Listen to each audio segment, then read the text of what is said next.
Even Warlock right now. Whoa, do we?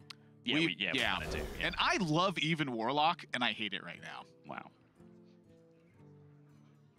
I know we've had some question marks watching some of the games that have been played, though, about, you know, some of the timings of, like, when players were pushing, when they were using their coin, like, specific minions that they were trying to play, whether to go for tap-tap giant or whether to play minions. Like, there are a lot of different paths that you can take with this deck that do squeeze out a couple of extra % here and there. And I do also agree with what TJ was saying in the previous series, where, yes, Evenlock has a lot of bad matchups right now, but they're not 30-70 matchups. You know, they're somewhat unfavorable matchups where you can just about get through a win. And it's similar in essence, since we've been talking so much about Force of Nature Savage Roar, as to how mid-range Druid used to be in several metas, where it was kind of like 48% against every deck. But if you were a good player, you could up that 48 to the 51, 52 that you needed and just get there.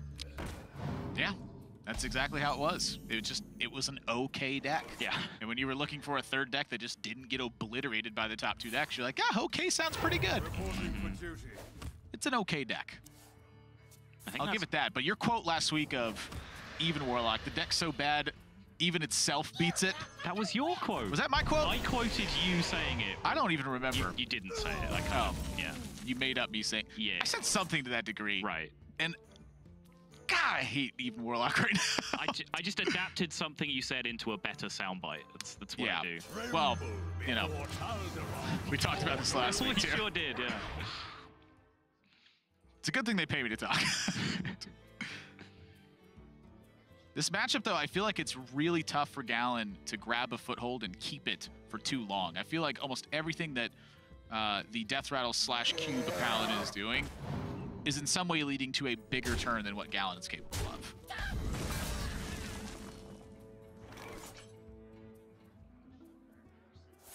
Steven right here. What do you do now? Weep uncontrollably. Just got to keep playing stats and go and face and hope it works. Honestly, I just don't really see a better plan than this. I mean, I know your feelings towards trading. Oh, okay, that's what you do. Never mind. I see your stance on trading over Devilsaur X, right? Like, you hate it in just about every scenario. Yeah. It's a completely different animal yet again when the thing you're giving your opponent is not a 5-5 but an 8-8. Yeah, this matchup, I feel like it's such a unique thing where I'm like, if I kill this egg, I'm gonna die. And if I don't kill this egg, I'm gonna die. Yes. That's a lot of what it feels like to me when I end up playing this matchup, because just every single time I'm left wondering, how do I get out of this scenario? And oftentimes I have tried well, let's just go face and see what happens. And the answer is, if your opponent ever has a quality, the game ends. You lose tempo, your opponent gets immense value, and you don't really get to recover from it. Couple of cute sequences there while Admiral was talking. Firstly, Gallon made a couple of attacks on his turn there so he could save an activation of Defile. Defile procced one less time, which meant that he kept his Spellbreaker on board, which is a huge deal.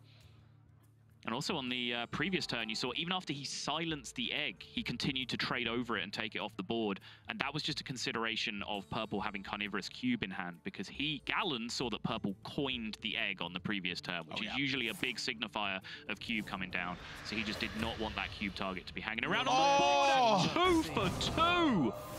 Press the button. Wow. Summon the Spellbreaker. Well, I mean, you can see it in both players' faces, too. Gallon is like, oh my gosh, shaking his head, kind of laughing about it. Purple's laughing about it, too. Like, wow, really? Yeah. Like, I needed this to happen in order to win. When you don't have the equality, you do need a minion to stick, and Gallon has had the hand that can beat this. Yes. It's blue sky thinking time, Admirable. Yes, Purple got both his eggs Spellbreakered immediately, but he does have a hand with Spike-Rich Steed, with 2 cubes, and with Umbra. So the power level of some things now that he cannot get silenced if he ever gets to that point is actually very high. And getting to that point is only really an equality draw away, but he is going to need that equality. Yes, that's really the issue right now, is that Purple does not, you know, he's not drawing extra cards. He's drawing the 1 card a turn. Both eggs got answered. Yep. And he's about to take about 60 billion damage, it feels like. You know, Gallon can set him to 4. 4, 8, 12, 60 billion. Yep. Yeah, that's right. Now, granted, I mean, Purple's at 60 billion and 4 life, but...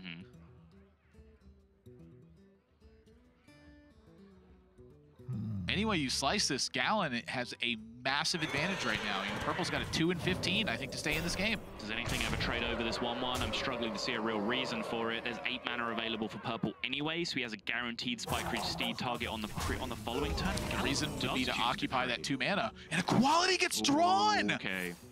Huge draw for Purple! And Gallon's 9 mana turn is not spectacular right now. I mean, there's a Lich King there.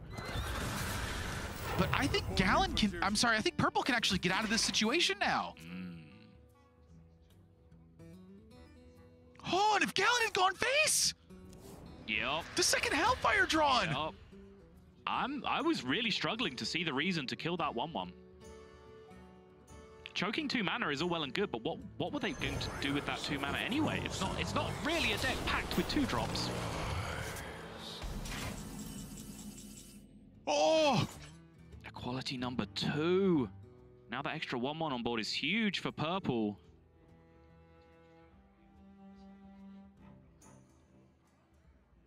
This is insane. This is not the ending of this game that I pictured for certain. Absolutely not.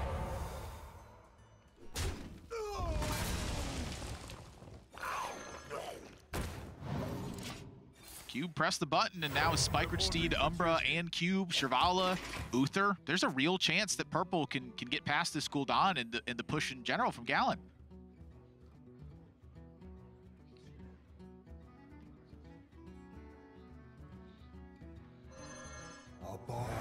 It's a long road, though.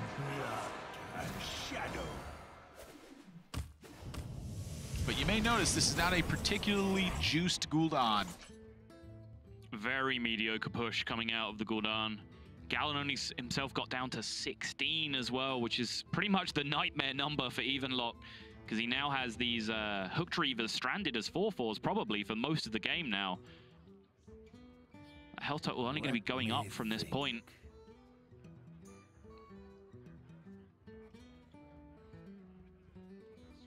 Purple faces a pretty big decision here too. You've seen both Spellbreakers hit the bin. If you don't restore health this turn, though, that's really one of the main reasons I think Gallon ends up playing this Blood Reaver Gul'dan. It's so easy to just run the Truce over into this 2/4. Yep. And Purple's looking way deeper than that. He's trying to think himself, how do I avoid losing this game? Catastrophe struck. Move quickly. I dodged the raindrops. I really did, like, Purple's face right now, if I had to interpret it, it really looks like a, am I supposed to play around double Hellfire face right now? Yeah, and I think he definitely is supposed to, and I think this is the strongest way True Silver now has to do that. Yep. Face, and it does. He, just for a second, moused over Uther, which I think would have been a less than stellar way of doing it, because I think getting that Spike Ridge Steed cast was essential to discount the Shivala on the meantime. No attack from the 3/7 either. Paying big heat to the Hooked Reavers in this spot. I'm so happy that I'm like very intimately familiar with the way that these two players play, because this is like exactly what I envisioned Purple doing, and I didn't quite know how to emphasize that. And honestly, the Crystal Smith's Kangor stolen away can be a bit of a worry for Purple. You know, over time, this hero power is going to keep wearing him down. He's got 15 healing from an Uther and then a Shivala to back that up as well. A Shivala, to me, is going to be key because he has to use the Uther this turn. Gallon didn't leave him a minion left to attack, and Purple, he definitely knows what's up at that stage. That also means that Purple's got to get busy, too. He's got to set him at 15. But he's got the Shivala to answer one of the Hooked Reavers. In fact, he didn't have to, right? He didn't have to also... Did the recruit go face there as well? The recruit went face, but I think at this stage he's got to make something happen. Gallon draws Mountain Giant to add to this as well. Yikes. No damage incoming though, so step number 2 is figure out how to do this, and wow. Tarim, usually a pretty good way to equalize board positions.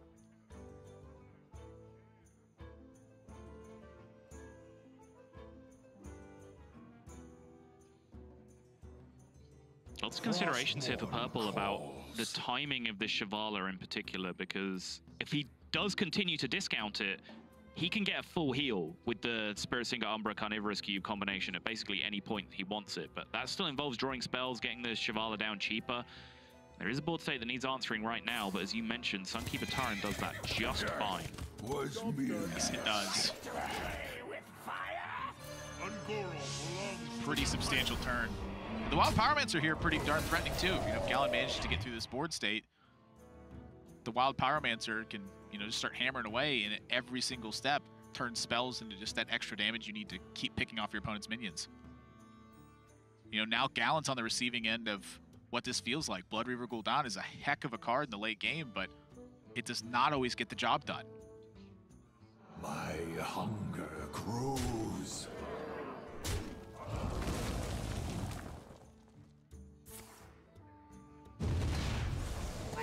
So I wonder now, has all healing been exhausted from Purple's deck that is not Shivala?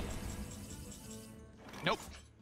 True Silver Champion is the lost consideration. I was just formulating a plan as to whether Gallon could ever survive through just pinging face a whole bunch of times, but does not seem likely with the hand that Purple has. But sight unseen, it may have been something that Gallon just leant towards for a second, but now there's a huge board state that needs dealing with yet again.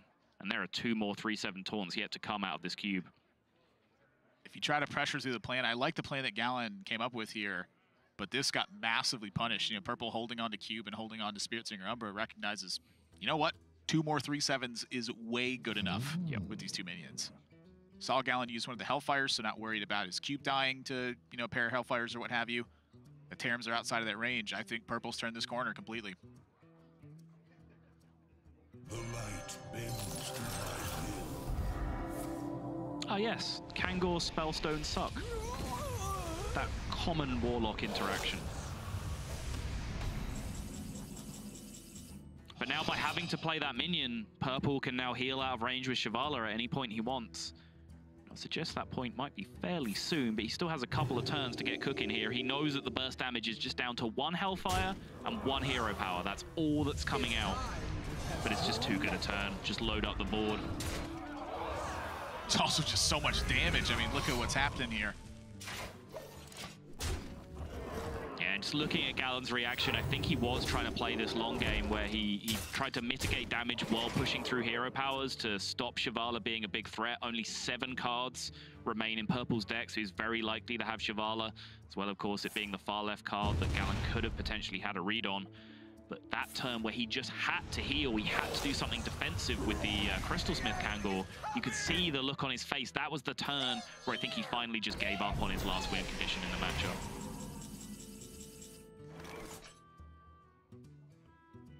One damage off. Looks like 14 to me. Wait, no. That's lethal, right? Oh yeah, it's 15 because of the Terram. You trade the Tarim and the Consecration. Ah! Aha! Didn't have lethal after all. Purple picks up his first game of the series. And we're headed on to game 4, and Gallon, you can see the look on his face. What happened? I mean, it was